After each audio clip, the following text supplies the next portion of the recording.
Bonjour à toutes et à tous, c'est Gilles. Bienvenue pour la semaine de l'intégration et de la qualité de vie au travail avec le Crédit Agricole. En effet, je suis Gilles Hassine, directeur technique du club de Krav Maga de Strasbourg que j'ai fondé en 1997. Je suis ceinture noire 5e d'Arga de Krav Maga, vice-champion de France de boxe et préparateur physique. Allez, c'est à nous. Pour cette semaine de la qualité de vie et de l'intégration au travail, nous allons vous proposer 4 vidéos. Pour ces vidéos, j'ai apporté un peu de matériel. Alors, je vous montre le matériel. On va utiliser une corde ondulatoire. C'est ça une corde ondulatoire. Vous allez voir, c'est très intéressant pour travailler la coordination, la résistance, le cardio. On appelle ça aussi une battle rope. Ça a été inventé par un ancien boxeur, un ancien champion de boxe. Ça m'intéresse puisque moi-même je suis un ancien boxeur. Vous allez voir, on va s'éclater avec ça. On utilisera aussi des échelles de rythme pour travailler un peu comme les footeux, travailler la coordination, le déplacement, la résistance musculaire. C'est très ludique. Et on utilisera aussi une wall ball, wall, mur, ball, ça veut dire qu'on peut la lancer contre un mur, mais aussi dans le sol. Avant toute chose, on n'oublie pas que avant de faire du sport, avant, pendant et après, il faut penser à s'hydrater. C'est très important.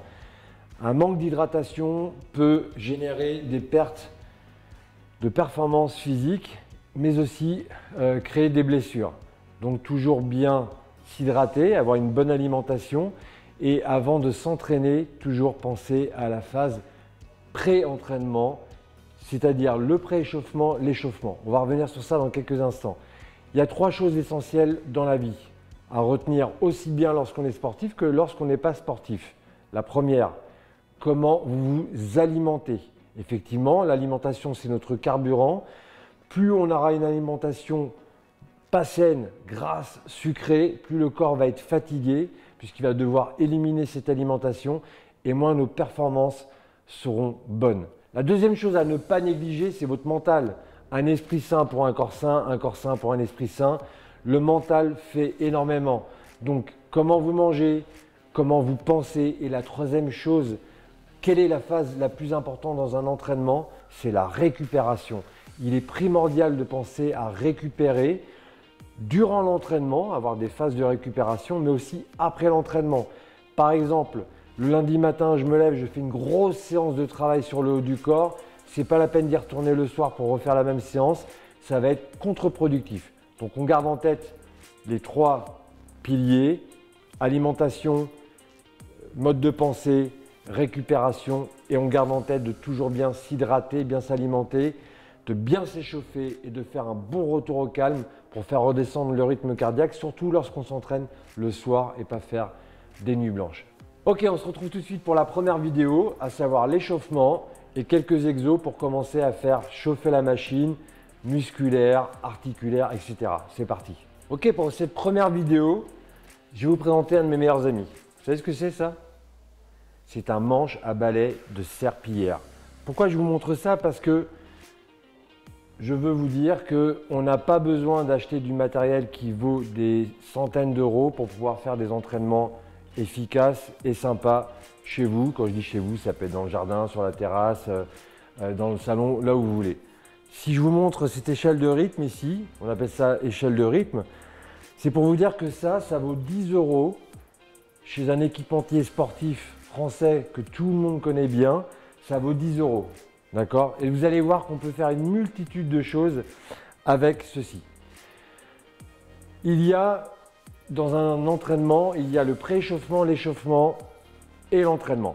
Ça veut dire quoi? C'est-à-dire que le cœur, pour se mettre en route, il lui faut plusieurs minutes. Si je cours dans la rue pour choper mon bus et qu'une fois que je l'ai attrapé ou pas, je suis essoufflé, ce n'est pas parce que je manque de préparation physique, c'est parce que j'ai démarré à froid. On n'oublie pas que le cœur est un muscle lisse, mais vu que c'est un muscle, il a besoin de s'échauffer, d'accord? Pour bien commencer un entraînement, on va échauffer le muscle du cœur. Il va lui falloir 4 à 5 minutes pour se mettre plus ou moins en route. Et on va aussi faire chauffer le système articulaire pour pouvoir commencer à rentrer dans la phase d'échauffement. Moi, ce que je fais, c'est que je prends mon petit balai, d'accord? Il y a 2 solutions. Soit je me mets à courir sur place, faire des mouvements vraiment dynamiques. Soit en général, ce que je fais, c'est que je prends mon balai, regardez. il faut qu'il soit suffisamment écarté pour que je puisse être devant, derrière, sans fléchir les bras. Si jamais je dois fléchir les bras, il y a deux raisons. Soit il n'est pas assez large, soit je ne suis pas assez souple. D'accord? Et donc l'idée, c'est de fléchir légèrement mes jambes, garder le dos droit et ici passer devant, hop, en gardant les bras tendus. Cet exo va avoir pour but de travailler la mobilité des épaules et d'échauffer ici le haut du corps. Je vais faire 10 fois ce mouvement. Vous voyez, je regarde toujours à l'horizon. Voilà, je vais regarder à la caméra, ça sera mieux. Et je vais le faire 10 fois. Une fois que je l'ai fait 10 fois, je vais partir vers la droite ici. Donc vous voyez, ma main gauche, elle monte, ma main droite descend, je vais aller dans le dos et je vais revenir au milieu. Et je vais faire 10 fois ce mouvement. 1, 2, arriver à 10. Je vais faire la même chose 10 fois. Donc en faisant cet exercice, je vais bien échauffer le haut du corps. Ça va aussi me permettre de solliciter tout doucement mon cœur et de commencer à m'échauffer. Encore une fois, c'est une possibilité. Moi, souvent, ce que je vais faire, c'est que je vais courir sur place, faire différents mouvements. Mais là, je préfère qu'on travaille ce genre de mouvement beaucoup plus spécifique. Une fois que j'ai fait ce mouvement, je vais commencer à aller un peu plus dans de la résistance musculaire, toujours pour me permettre de m'échauffer. Je vous montre le mouvement.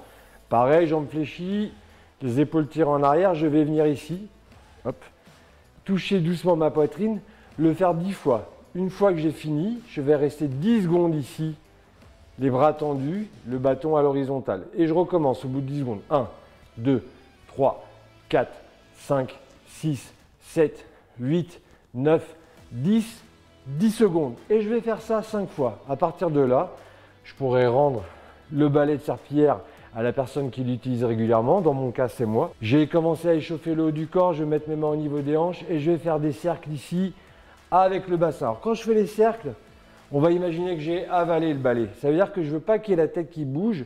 Je veux que ce soit uniquement le bassin qui vienne ici faire ce mouvement de rotation.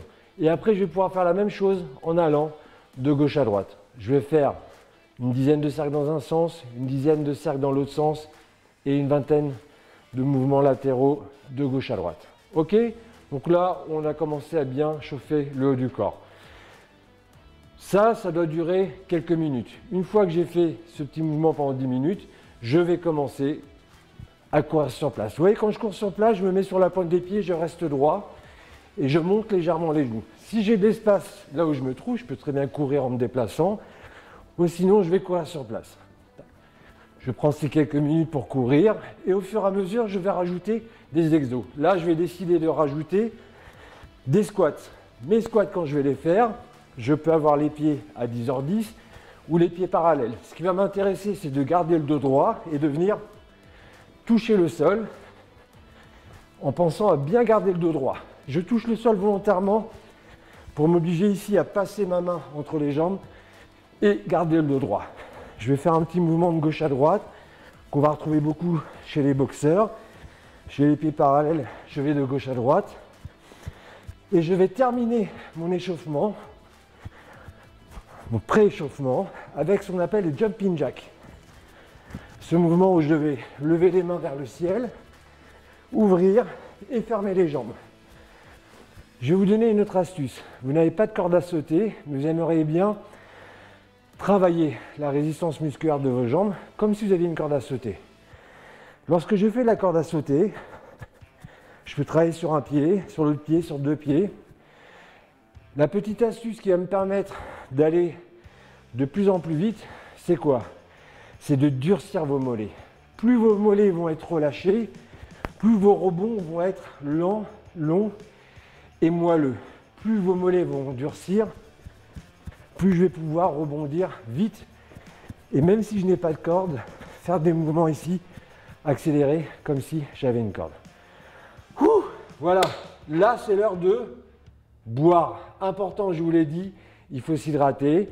Donc normalement, si on a fait tous ces exos, comme je vous l'ai dit, on est entre 7 et 10 minutes de pré-échauffement et d'échauffement. Ok, on a bu, on va passer à la première vidéo. On va utiliser la battle rope. Vous vous souvenez, la battle rope, corde ondulatoire qui a été inventée par un boxeur.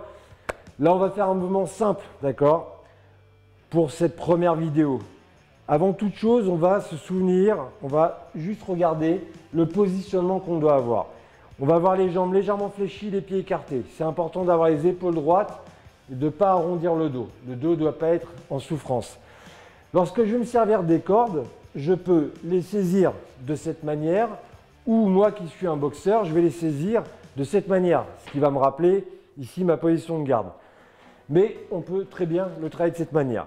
On ne va jamais travailler les cordes tendues parce qu'on ne pourra pas bien travailler. On va avancer plus ou moins d'un tiers de la distance de la corde. Et là, on va les faire onduler, un bras l'un après l'autre, jambes fléchies, je vais regarder à l'horizon et je fais onduler mes cordes, tout simplement. Et l'idée ici étant de faire 30 secondes de travail, 30 secondes de récupération. Donc là, on a le premier mouvement. Je fais onduler, une, puis l'autre, et les deux en même temps. Je vais faire 30 secondes de travail, 30 secondes de récupération. N'oubliez pas la récupération, c'est très important. Et je vais le faire 3 fois.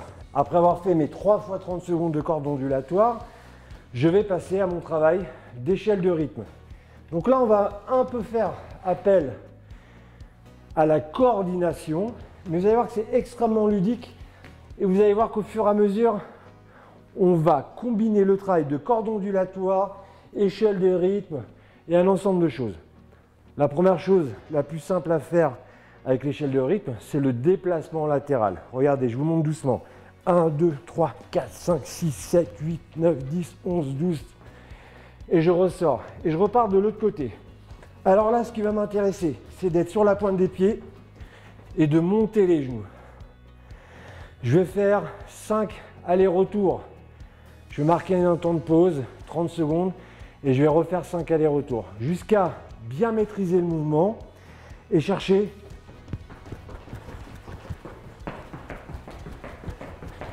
à le faire le plus vite possible. Alors moi, j'ai le micro ici qui me perturbe un peu, mais je vais le faire le plus vite possible.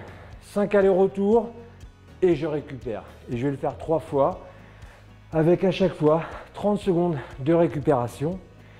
Et pour cette première séance, ça sera déjà pas mal. Allez, on se retrouve tout de suite pour une deuxième vidéo. C'est parti!